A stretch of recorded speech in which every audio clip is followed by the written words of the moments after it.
Mandy Friedman here, licensed professional clinical counselor, clinically certified domestic violence counselor, clinically certified trauma professional level 2, and the creator of SNAP, Survivors of Narcissistic and Abusive Personalities. We are back talking about season 3 of Succession, the HBO series, and I'm here with my brother Andrew. Hi, Andrew. Hey, Mandy. We're back again to talk about yet another of Logan's children in the show Succession, and we're going to talk about his number one boy. Not Kendall. It's Connor. Connor is the oldest child, in case you didn't know that. He's the oldest. Correct. And he has a different mother than the other 3 children. So that doesn't really come up in the season, but it's important to know. When we last left Connor at the end of season 2, he had attempted to get a bridge loan, just trying to get from here to there, from Logan. And Logan wasn't very nice about it. He was not. He was rather mean and said some nasty things. He said about the presidential ideas that Connor has. It's a horseshit pipe dream. Everyone thinks you're a joke and you're fucking embarrassing me. And I have bigger fish to fry. Pull the plug on it where you're not doing it. And he just leaves him at that. And that's where we end with season 2. At the beginning of season 3, Connor has been holding down the fort. He's not involved in the day-to-day operations of the family's business, of course. But we're at a different part of the cycle now. So now Logan is in trouble because of all this cruise ship debacle. And so now he needs the wagon circled. So he reels Connor back in. But there's no harm done, right, Mandy? No harm done. When Connor shows up, he immediately is complaining that he had to take a regular scheduled flight. So he had to fly like a normal person. He did not like that. Big sacrifice, And when Logan actually calls him to reel him back in, he knows exactly how to talk to Connor, to say all the right things, to make him forget about the nasty things that he said. He says, no harm done. Right. And then Connor is honest with him, actually, and says, you were rude, Pop. Whoa. Connor's the only one that really seems like that he's not afraid of Logan. He's really there just to be a part of things and to get things out of it. But he doesn't need Logan's approval, not deep down, not like the other kids anyway. So Logan is basically love bombing Connor to reel him back in. And one of the things that he instructs him is, no one speaks to him, right? And he's talking about Kendall. In other words, we're circling the wagons against Kendall, so no one's speaking to him. And then he says, you're my number one, kiddo. Connor, in this conversation with Logan, he's realizing that Logan's down. Well, I'm going to kick him while he's down, he thinks. He has a play. So he decides he wants to make this play. He's not just going to play ball without getting his piece of the pie. He has some interesting things to say to Shiv about his juice and how he can use it. He tells Shiv, I don't like having my boot on the old man's throat, but I do. I got me some juice. At any time I want, I can pull out the old megaphone and say, guess what? My father was a nasty, racist, neglectful individual. What is it they used to say around here? No blacks, no Jews, and no women above the 4th floor. He says that Shiv working at Waystar is like her playing post office as a little girl, and that he would prefer to negotiate with an actual decision maker. Wow. So here's the thing about that, though, is that Connor, what he's doing is he's communicating in the love language that this family communicates with. And that is to leverage, be strategic, control the narrative, manipulate, and get what you can by, coercively controlling as much as possible other people and holding things over them. I mean, this is how they operate. So in a way, the way he's entering into this will possibly get some respect. There's a possibility that's like, okay, well, Connor seems like he's playing the game now, so maybe he is a player. So Connor's at the Waystar office, right? And this is when he threatens to go public. Again, he reminds Shiv of the leverage that he has. He says, where's Dad? I want to spitball with him. And she says, it's not a good time. Connor says, well, he better make it a good time unless he wants me to go public and take a big black light to our semen-stained family scrapbook. So he keeps throwing this out there that he's going to make the situation worse. that it's already a bad situation. All he has to do is open his mouth, and it could get a lot worse if you don't do what I want you to do. Where did he learn that from? But Connor forces a conversation with Logan at this point, even though Logan's not interested in talking to him. Again, he's using these tools. So somehow Logan agrees to talk. Connor tells Logan he wants to be involved in the family business. Logan's like, but you've never been interested. And then Connor says, maybe it's because I wasn't encouraged. And Logan says, I don't do ancient history. Now, this is a really good example of how narcissists and narcissistic family systems, narcissistic organizations refuse to examine the past, ancient history. You can learn from history. You can learn from examining things in history, right? And including in relationships is you can go back and remember things and then grow and examine them and get closer because you were able to process something from the past together. Now, if you're the one who's being abused and you want to discuss something from the past, the abuser will say, I don't do ancient history. You're just living in the past. You're just digging up the past. She can't get over it. It was 2 years ago and she can't get over it. It's like she just hangs on to the negative, and they have this way of mischaracterizing a perfectly reasonable human desire to recap something that affected you deeply and it bothered you and it hurt you. It's okay to talk about that with someone. And if they can't talk about it with you, it might mean that you're not really in that great of a relationship with that person. Well, at a minimum, you're probably being manipulated. That's kind of what's going on here. We don't want to dredge up the past. So Connor, all he said was, maybe I wasn't encouraged, which is a very broad general statement, but Logan knows exactly what he's saying. In other words, you abandoned me. You neglected me. You acted like I didn't exist. You ignored me. So how was I supposed to be a part of the family business when nobody even knew I was around? And instead of Logan saying, you know what, you're right. I did not give you enough attention when I was younger and I was doing what I was doing. And so, yeah, I could see why you would not have been interested in the family business, and take ownership of the fact that he completely abandoned Connor, but he can't do ancient history. Do you think that Logan realizes in this moment, and I mean, he may have always known this about Connor, is that he doesn't have to really give Connor anything? You know what I mean? Like, it's almost like just being around physically around him is enough, enough of something he's giving Connor, a little bit of his time. That's enough. He doesn't have to give him anything else because Connor's just kind of gonna take the punches and just roll with it anyway. He recognizes that Logan does need him for something, and it's to complete that glossy photo. When they are there at that Future Freedom Summit with Mencken and everybody's supposed to get together for the picture, the photo op on the tarmac where Roman shows up and they do the fake, punching thing, all of it has to do with the glossy photo so that things look a certain way from the outside. And that's what he needs Connor for, is to make it look like that they're a big happy family and that everything's fine. Well, speaking of the Future Freedom Summit, aka Nazi rally, the term conheads is coined at this rally. And there are a few people there that are actually conheads. Mandy, what does that tell us about the place that they are?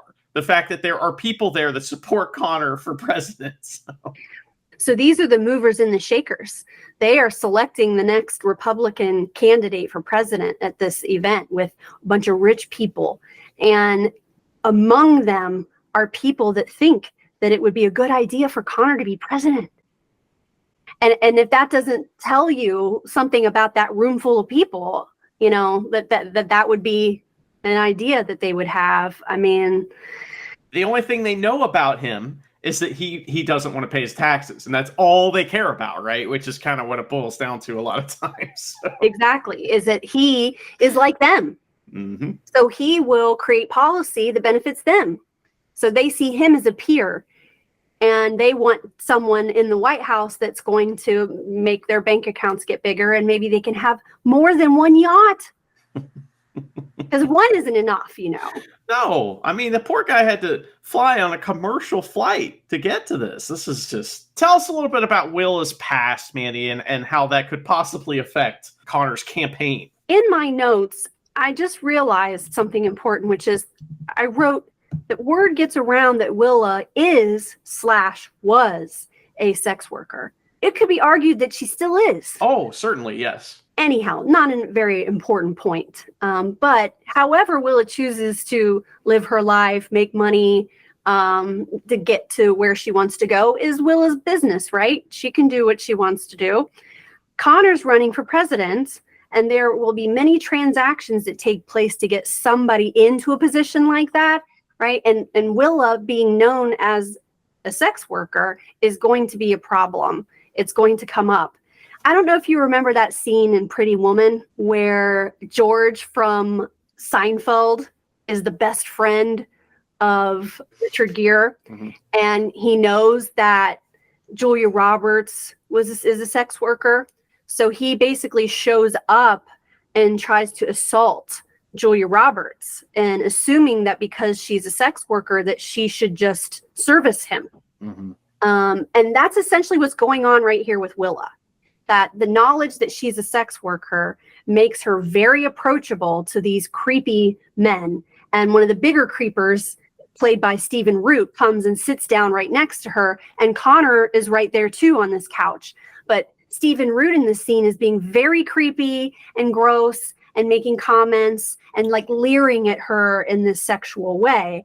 And she's just kind of nervously sitting there like, okay, I guess this is happening. But at a certain point, he makes a joke. They're talking about her being a playwright and, that she wrote a play. And he says, beauty and brains. And then he goes, uh-oh, am I allowed to say that? Am I going to get canceled? And at one point, he calls her a gorgeous creature. And then Connor jokingly says, canceled. And then they all laugh. Okay, so we got to untangle this here.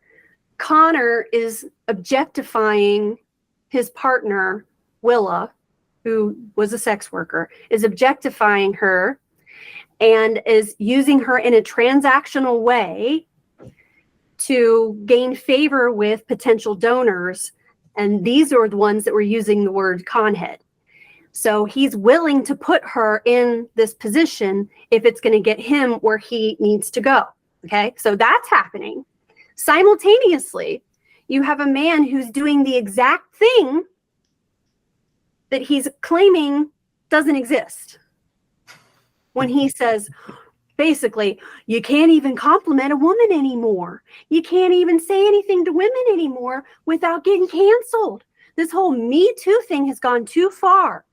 Men just can't be men and women just can't be women. And so I can't even say beauty and brains, like that it's that bad. No, but maybe you could say beauty and brains, but you wouldn't sit next to her on the couch leering at her, making gross comments and making her feel objectified. Like you're doing the thing right now in this moment and you can't even see it right in front of your face. So that's what makes this such a great example of narcissistic abuse, because you have gaslighting going on, you got objectification, you got transactions, and everyone is just jockeying to try to get what they want. And in the middle of this is Willa trying to do what is going to work best for her and figuring that out for herself. After, things sort of dissipate, she says to Connor, do not abandon me like that. And Connor says, he's influential. We're just showing a bit of leg, he says. And she says, yeah, my leg. And he says, the collective leg. So your body belongs to me to be used. So he's kind of, if she's a sex worker and he's basically saying, hey, feel free to creep on my partner here, that puts him in a position of pimping her out, essentially, and using ownership for his own gains. And she says, maybe I don't want to donate my body to political science, huh? And she sort of does seem like she's setting this boundary with him that this is not going to be okay with her. We don't give Willa enough props as an actor. She's tremendous in her meek ways that she reacts to these things without going big. She goes small in all of her acting, and it's fantastic because she can't go big because she's trapped, So, and it looks like that she's going to maybe be trapped further as we continue to talk about what happens with Connor this season, most of which revolves around Willa. But at Caroline's wedding, Connor approaches Willa about plans for the future, and he wants to make a life decision based on if it might help his campaign, maybe a little. He approaches Willa, and he's saying that he needs to have a difficult conversation. And you can tell that she thinks she knows where this is going. He's saying that he needs to plan for the event that he might actually gain traction with his aspirations to be president. He needs to plan ahead for that. And so she's thinking that he's about to break up with her, and because that she might actually hurt his chances at becoming president. She seems perfectly happy with this. She's like, okay, all right, I'll live in the city and you can come and visit sometimes. She is thrilled with this, not a problem. And Connor says that his campaign advisor had a really good idea. And then he gets down on one knee. Willa is very surprised by this, and she looks way less happy than she did a minute ago when she said she could just visit with him sometimes. Now she's not looking as happy with the introduction of a proposal. Down on one knee, he says to her, "Will you make me the most happiest man / most bulletproof candidate in the world?" It's all wrapped up together. And this is the same thing as with all the other people in this show. We've talked about it a lot. It's just when Connor does it, it seems a little more innocent and a little less abusive, but it's just as abusive. And situations where a man goes down on one knee and there's an audience can be a little manipulative, actually. Yeah, I mean, think about this. When someone is surprised by an engagement, a proposal, and there's an audience, and this man is putting himself out there, in front of people. And women, we are raised that we're supposed to help men save face. We're supposed to make that all okay somehow and not hurt his feelings. We're also supposed to follow a social script. And in that script, we say yes, and everyone claps. And it's wonderful, but there's a lot of pressure on that person who's being asked if they would enter into matrimony. When there's an audience, it's a surprise, they weren't expecting it. And to me, that has a little bit of a red flag, because I feel like there's a little bit of pressure involved in the decision being made. And we don't want to feel pressured in that moment ever to make a big decision like that. Her face falls and she's not happy. And what does he say? He said, "People are watching." He says it. People are watching. So what she does is she sort of acts, and then he says to her, "I'm smiling now like you said yes." So they're pantomiming that the moment went well and that she said yes, even though she's saying no, to help him save face, because people are watching. And because she might need to think about it, which is not very romantic, honestly. Yeah, so she still hasn't answered as of the next day. And she says, I'm going to think about it, since this is actually a big, huge life decision. And he says, yeah, just this much thinking could start to get unromantic. As if it was romantic to begin with. The last thing we're going to talk about on this episode is our Kendall intervention situation that happens late in season 3. Connor kind of loses it a little bit and throws his temper tantrum. And what did you just mention about men saving face? Willa tries to save his face. She does. Yeah, so they're having this little intervention thing with Kendall. He had that moment in the pool where he might have drowned and he didn't. And so they just feel like maybe he's, has some suicidal tendencies, and they should, I don't know, just be basic human beings and show some sort of affection towards him. So they sit down and basically say, "We love you, get your shit together, you're embarrassing us." They're kind of doing several things at one time in this little intervention. But at a certain point, it is mentioned that Kendall is the oldest, the next in the line of succession, and this upsets Connor. And at one point, he has a butter knife, and he is declaring over and over again that he is the eldest son. He is the eldest son. I am the oldest. I am the oldest son. I am the firstborn son. And it's kind of sad. And, you know, he gets down after this, and Willa sees that he's down, and she's wanting to defend him and feels bad for him. And she's like, you know what? Fuck it. Fuck it. He's like, what do you mean, fuck it? She's like, fuck it. How bad could it be? Marrying him. So, you know, she felt that pressure. Say yes, everyone's watching. She's like, oh, I don't like this pressure. But now she sees that, you know, she does have some power in the situation, and that even just making Connor feel better about himself gives her some sort of purpose, perhaps. I don't know. But she says, fuck it. Now, once it's established that that means yes, immediately her face changes. You can tell she's already regretting her decision. They're getting into the limo that's taking them from one, you know, mansion to another mansion for this wedding ceremony. And in one location, she says, fuck it, meaning yes. During the car ride, her face falls. She's already regretting it. You go to the second location, which is the ceremony, and she's already crying. But it looks like she could just be crying because she's at a wedding, but she's already crying like as the wedding is getting going. And you can tell she's crying because it's sinking in right now what she just agreed to. Poor Willow. But she was trying to help him save face as well. Like what you mentioned before, where she's like, this instinctual thing popped up. Well, I got to defend my man, you know? Here we are. Connor had a decent season 3. He was involved in a lot of fun stuff. Who are we going to talk about next time, Andy? We are going to talk about Greg the Egg, season 3. And I'm really looking forward to it.